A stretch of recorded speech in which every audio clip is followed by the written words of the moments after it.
केंद्र सरकार द्वारा सेना में भर्ती के लिए अग्निपथ योजना के खिलाफ देश भर में युवा आक्रोशित हैं और धरना प्रदर्शन किया जा रहा है। वहीं विपक्षी दल भी इसके विरोध में उतर आए हैं। छात्र संगठन एसएफआई और साथ ही साथ जनवादी नौजवान सभा ने भी इस योजना के विरोध में शुक्रवार को राजभवन के बाहर धरना प्रदर्शन किया और 4 साल के लिए सेना में भर्ती के फैसले का विरोध जताया। साथ ही केंद्र सरकार के खिलाफ जमकर नारेबाजी भी की गई। एसएफआई के प्रदेश सचिव अमित ठाकुर ने कहा कि देश में अग्निपथ योजना के तहत आर्मी में भर्ती की जा रही है, जिसके खिलाफ पूरे देश में युवा आक्रोशित है और सड़कों पर उतरकर धरना प्रदर्शन कर रहे हैं। केंद्र सरकार द्वारा ये योजना लाकर युवाओं के भविष्य के साथ खिलवाड़ किया जा रहा है। केंद्र सरकार ने पिछले 3 सालों से सेना में भर्ती नहीं की और अब सेना में ठेका प्रथा शुरू कर दी और 4 साल के लिए युवाओं को सेना में भर्ती किया जा रहा है, जबकि 4 साल के बाद युवाओं को रोजगार के लिए भटकना पड़ेगा। एसएफआई इसका विरोध करती है और केंद्र सरकार से इस योजना को तुरंत प्रभाव से बंद करके सेना में नियमित रूप से भर्ती करने की मांग करती है।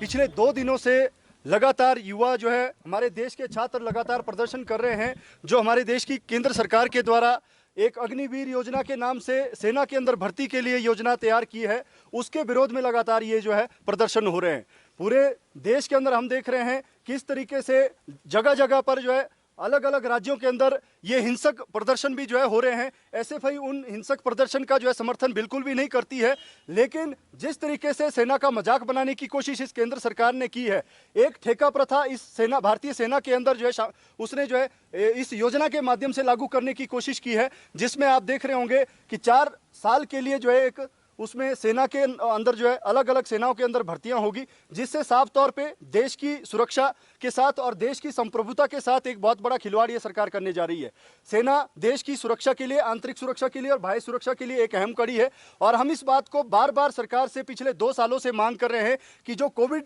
महामारी के दौरान पूरे देश के अंदर सेना की भर्तियां होनी थी, तीनों सेनाओं के अंदर वो सेना की भर्तियां शीघ्र आयोजित की जानी चाहिए थी, लेकिन सरकार ने उन भर्तियों को दरकिनार करते हुए जो कुछ छुटपुट जो भर्तियां पूरे देश के अंदर हुई भी थी, उन भर्तियों को भी जो है यहाँ पर रद्द कर दिया है और कुछ के फिजिकल टेस्ट हुए थे, कुछ का जो है रिटर्न अभी होना था, तो वो सारी भर्तियां रद्द करते हुए ये जो नई योजना शुरू की है, एसएफआई इसका विरोध करती है और पूरे डीएफआई जो है पूरे देश के अंदर एसएफआई डीएफआई मिलकर जो इसका विरोध कर रही है। आप देख रहे होंगे कि जो ये एक मनरेगा का सिस्टम हमारे सेना के अंदर शुरू किया जा रहा है, पिछले हम देख रहे हैं देश के अंदर जिस तरीके से 100 दिन की गारंटी जो है रोजगार की मनरेगा के माध्यम से दी गई है, इस योजना के माध्यम से भी जो है 4 साल की एक जो है गारंटी ये सरकार दे रही है, लेकिन उसके बाद उन नौजवानों का क्या होगा वो इस जो योजना के अंदर शामिल नहीं किया गया है।